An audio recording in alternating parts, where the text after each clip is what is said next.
Sebelum menonton video ini, pastikan kalian fokus untuk mendengarkannya. Jika perlu kalian bisa menggunakan headset atau earphone agar suara di video lebih jelas dan bisa dirasakan. Kodrat atau Vino Bastian sedang meruqyah seorang anak kecil bernama Alif Al-Fatanah yang merupakan anaknya sendiri. Saat itu, Alif sedang kerasukan iblis yang bernama Aswala. Namun, sayangnya Kodrat gagal meruqyahnya sehingga Alif Al-Fatanah tewas di tangan iblis Aswala. Kejadian tersebut membuat Kodrat sangat terpukul. Istrinya, Azizah, dan putranya Alif sudah meninggal 3 tahun yang lalu. Kondisinya membuat keimanannya sedang goyah. Kodrat pun harus mendekam di penjara atas kegagalannya untuk menyelamatkan putranya. Suatu hari, Kodrat mendapat remisi dan akan segera bebas dari penjara. Namun, tiba-tiba seorang petugas sipil datang dan membawa rantai besi untuk melilit leher Kodrat. Petugas sipil tersebut ternyata telah dirasuki oleh iblis Aswala. Tubuh Kodrat digantung menggunakan rantai besi itu. Beruntung, teman satu sel dan petugas sipil lainnya datang menyelamatkannya. Kodrat berhasil terlepas dari lilitan rantai besi itu, tetapi ia tidak sadarkan diri. Tiba-tiba, Kodrat berada di tengah gurun pasir dan mendengar suara adzan dari kejauhan. Ia bertayamum dan melakukan sholat. Tiba-tiba, ia merasa ada seberkas sinar di langit yang menyilaukannya. Kodrat terbangun dan sadar bahwa ia terbangun dari mati suri. Setelah bebas dari penjara, Kodrat kembali ke desa Kobar. Ia menuju ke pesantren Kahuripan tempat ia menuntut ilmu dulu. Namun, ketika sampai di desa Kobar, ia merasakan ada yang berbeda.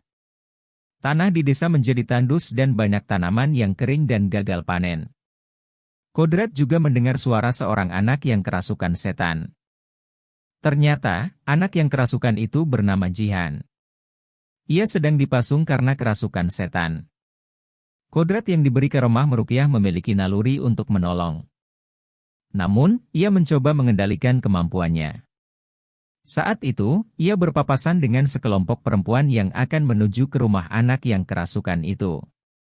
Salah seorang perempuan dalam rombongan itu bernama Yasmin, yang ternyata ikut bersama ibu-ibu mengaji untuk mendoakan Jihan.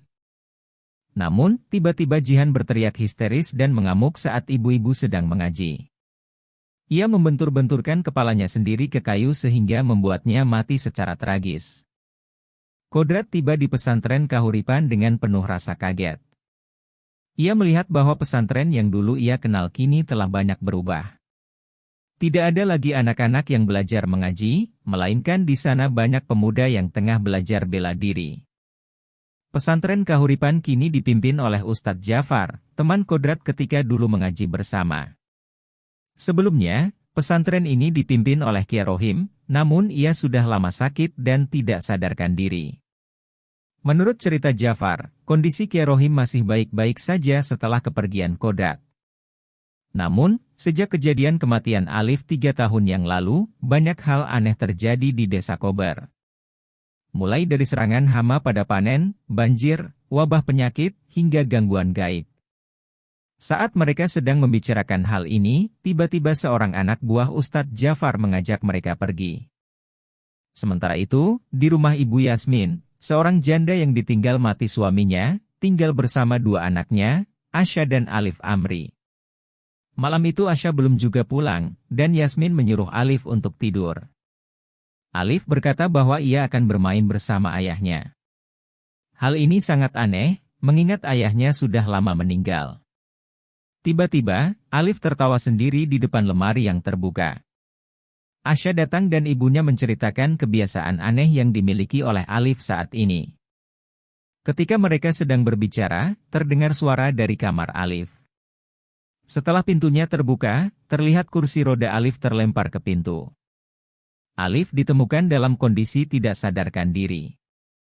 Pada paginya, Alif sudah siuman namun masih demam. Ia bertanya dan marah kepada ibunya karena lemari sudah tidak ada lagi di kamarnya. Ternyata, Ibu Yasmin yang telah memindahkan lemari Alif ke dalam gudang. Saat itu, Kodrat sedang berzikir di pesantren Kahuripan.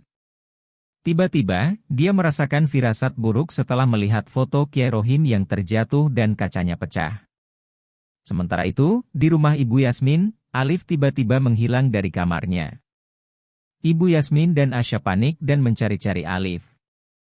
Akhirnya, mereka menemukan Alif di dalam gudang. Alif terlihat menghadap ke lemari yang terbuka. Tiba-tiba, suara Alif berubah menjadi kerasukan dan dia marah. Alif ternyata kerasukan iblis Aswala dan menyerang Ibu Yasmin dan Nasya. Beruntung, Yasmin dan Nasya berhasil kabur.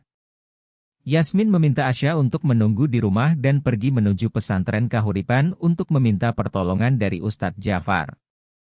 Namun, Ustadz Jafar tidak ada di sana dan Yasmin bertemu dengan Kodrat. Dia meminta tolong untuk meruqyah anaknya yang kerasukan. Meski awalnya tidak mau, Kodrat akhirnya setuju untuk pergi bersama Ibu Yasmin. Sementara itu, di dalam gudang, Alif masih kerasukan dan terus berteriak meminta dibukakan pintu. Akhirnya, Asya membukakan pintu dan masuk ke dalam gudang itu. Namun, tiba-tiba setan yang merasuki Alif menghantui Asya dalam dunia dimensi lain. Asya bertemu dengan ibunya, Alif, dan mendiang ayahnya. Mereka merayakan ulang tahun Asya dan ayahnya menyuruh Asya untuk memotong kuenya. Namun, tanpa terasa, kenyataannya dia telah melukai tangannya sendiri. Kodrat dan Ibu Yasmin segera datang dan meruqyah Alif. Alif yang tidak bisa berjalan tiba-tiba perlahan berdiri dan dia berjalan dengan memegang pisau dan menyerang Kodrat. Namun, serangan itu dapat dihindari dan Kodrat berhasil meruqyah Alif. Setelah itu, Kodrat kembali ke pesantren.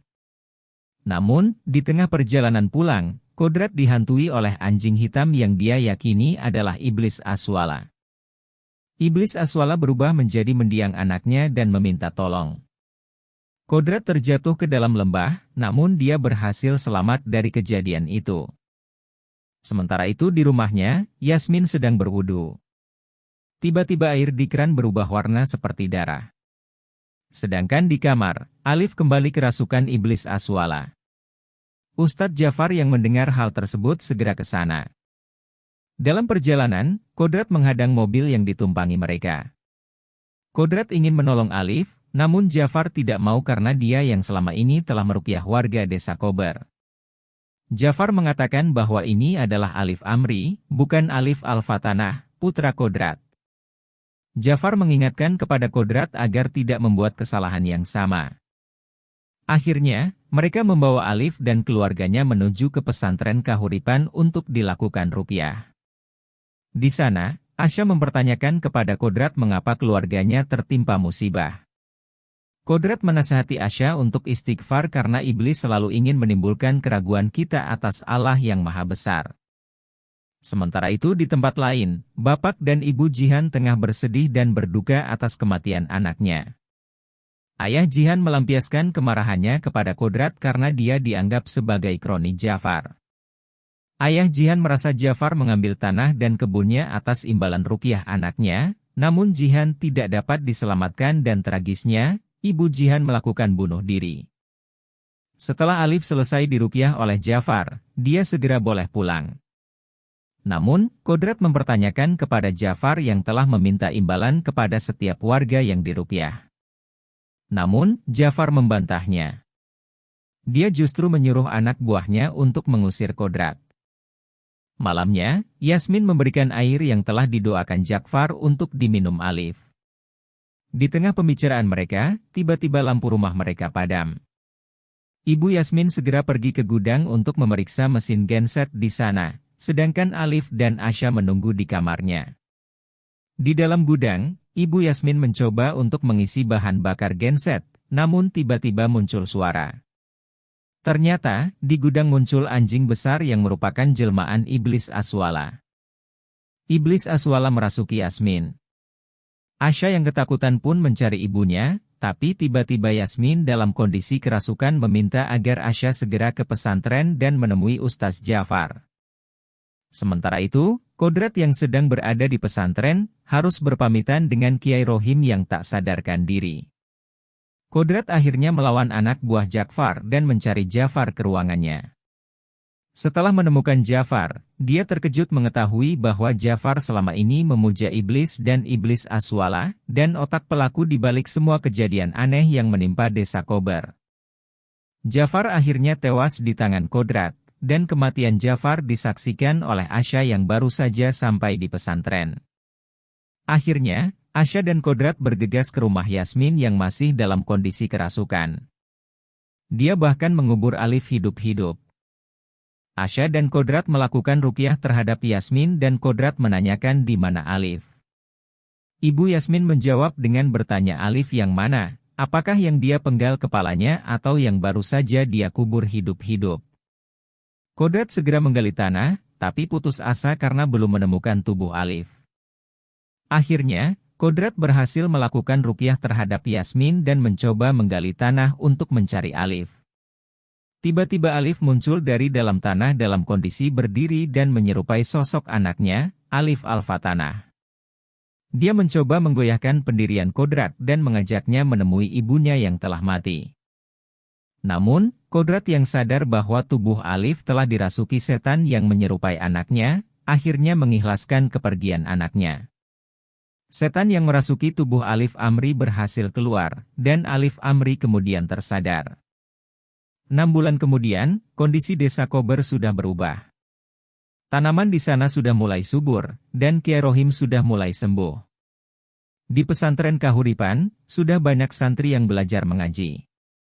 Sementara itu, Kodrat harus berpamitan dengan Kiai Rohim untuk melanjutkan perjalanan mencari tahu misteri di balik kematian Azizah, istrinya.